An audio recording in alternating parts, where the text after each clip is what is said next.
NGT के आदेशों की जो धज्जियां उड़ाई गई वो भी देखा है, और जो रहवासी हैं उन्होंने भी अपनी आवाज मुखर की है। तो आज काफी अहम दिन हो जाएगा इस लिहाज से।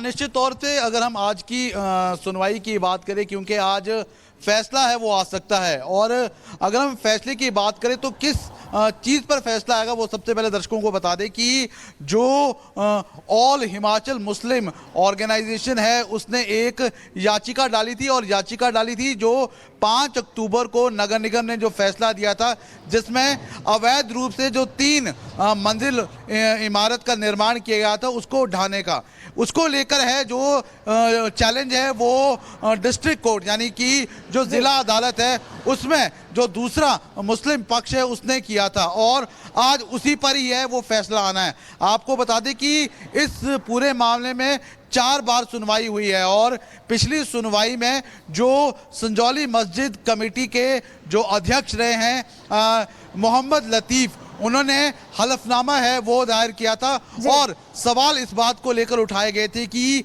जो 11 सितंबर को जब मोहम्मद लतीफ़ ने एक एफिडेविट है, एक हलफनामा है वो नगर निगम आयुक्त को दिया था, जिसमें उन्होंने कहा था कि अवैध रूप से 2 मंजिल गिराने के लिए खुद मुस्लिम पक्ष है। लेकर देखिए बहुत अहम दिन हो जा रहा है आज, इस पर हमारी नजर रहेगी। आप नजर बनाए रखिएगा, आपके पास हम वापस लौटेंगे। फिलहाल बहुत शुक्रिया जुड़ने के लिए और जानकारियां देने के लिए। और चलिए आगे बढ़ते हैं, बात अब संभल की करेंगे, जहां अभी हालात नियंत्रण में है लेकिन संभल को लेकर सियासत लगातार जारी है।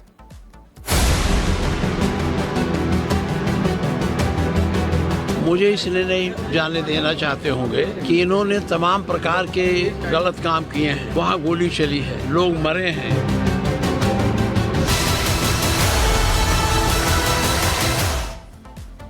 इधर समाजवादी पार्टी के नेता संभल जाने की जिद पर अड़े हुए हैं, वहीं समाजवादी पार्टी के नेताओं को रोका गया है। ये इस वक्त की बड़ी खबर आपको बता रहे हैं। माता प्रसाद पांडे समेत कई नेताओं को घर पर ही रोका गया है। पुलिस ने सपा नेताओं को उनके घर पर रोका। ये देखिए किस तरीके से समाजवादी पार्टी के मुखिया अखिलेश यादव लगातार अपने नेताओं को वहां भेजना चाहते हैं, और ये एक डेलीगेशन जो जाने वाला था, जबकि उनको पहले ही कह दिया गया था कि 10 दिन का टाइम और बढ़ा दिया गया है क्योंकि माहौल वहां पर तनावपूर्ण है, लेकिन फिर भी आज जाने के लिए तैयार था, जिसके बाद माता प्रसाद पांडे समेत कई नेताओं को घर पर रोका गया। ये तस्वीर आपको दिखा रही है, 3 तस्वीरों के जरिए आप देख सकते हैं। पहली तस्वीर में माता प्रसाद पांडे को आप देख रहे हैं, जिनको रोक दिया गया है, उनके घर पर ही सुबह से पुलिस तैनात थी। वहीं दूसरी तस्वीर में श्याम लाल पाल जो हाउस अरेस्ट हैं, वहीं तीसरी तस्वीर में रुचि वीरा, उनको भी रोका गया। तो सबके लिए परेशानी का सब, हम उन लोगों के घर जाना चाहते थे जिनके बच्चे मारे गए, उनको संवेदना व्यक्त करते तथा वहाँ लोगों से मिलते, जो भय व्याप्त है उस भय के बारे में भी जानकारी प्राप्त करते।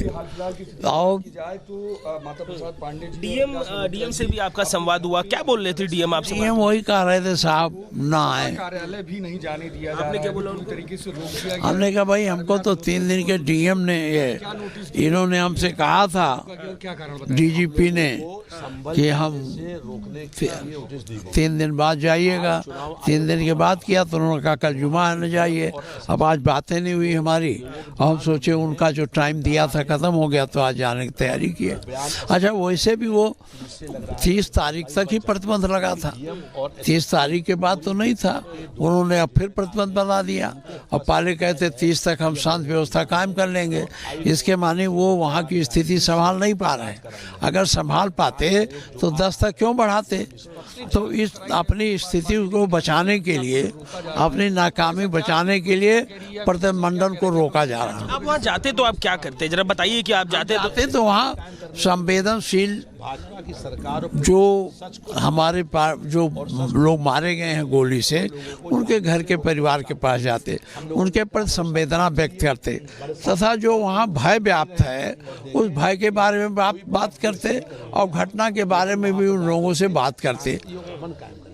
आप अगर घटना के बारे में बात करते तो क्यों डर रही है आपके हिसाब से? आप लोग जो दावा कर रहे हैं कि सरकार आरोप नहीं लगा रही है, तो क्या दिक्कत है, क्यों नहीं जाने दे रही है सरकार आपको? आपको बता दिया, सरकार इसलिए नहीं जाने दे रही है कि सरकार ने वहाँ सही काम किया नहीं, उन्होंने गोली चली, लोग मारे गए।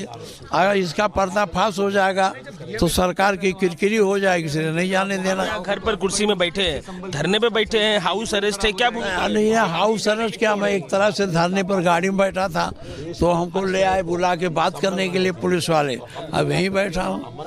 हाँ, राष्ट्रीय अध्यक्ष से बात हुई आपकी? आपने अखिलेश जी को बताया? अभी नहीं, हमारे प्रदेश अध्यक्ष हुई, उनकी भी यही हाल की है। बना रही है ना, और उसी पिछली बार बात किए थे, आज कोई बातचीत का प्रयास डीजीपी की तरफ से नहीं हुआ? नहीं हुआ। आप यहाँ से कहाँ निकलना चाह रहे थे? सपा कार्यालय जाना चाह रहे थे? और चलिए अब बात कर लेते हैं, क्योंकि देखिए संभल सर्वे विवाद को लेकर जिस तरीके से सियासत एक तरफ देखने को मिल रही है और इसी बीच सबूत भी लगातार सामने आ रहे हैं। ऐसे में सवाल, जिंदा सबूत, आखिर मंदिर कबूल, क्या है पूरी खबर आगे विस्तार से आपको बताएं। जो भी घटना हुई है वो दुखद है और पूरी घटना की जांच होगी और निष्पक्ष कार्रवाई होगी। हरिहर मंदिर है और हरिहर मंदिर की पुनर्प्राप्ति के लिए ये दावा दायर किया।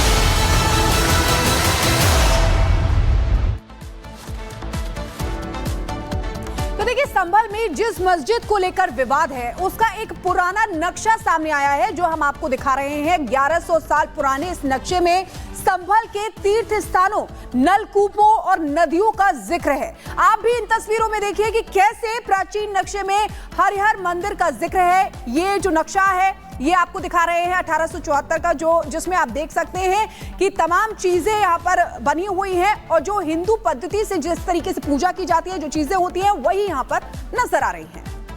और हमारे साथ हरिशंकर जैन जुड़ गए हैं जो खुद हिंदू पक्ष को यहाँ डिफेंड कर रहे हैं। हरिशंकर जैन साहब, बहुत स्वागत है आपका रिपब्लिक भारत पर। और आपसे सबसे पहले ये समझना चाहेंगे, जो हम साक्ष्य दिखा भी रहे हैं, देखिए ये बहुत बड़ा साक्ष्य है क्योंकि एएसआई का सर्वे है, एक तरह से अंग्रेजों के समय का साक्ष्य है ये। इसके अलावा पुराणों में जिक्र है, इसके अलावा हमने ये देखा कि बाबरनामा, आईने अकबरी में भी जिक्र है। तो ये आधार मजबूत है और हमारी जो पोजीशन इससे मजबूत होती दिख रही है आपको?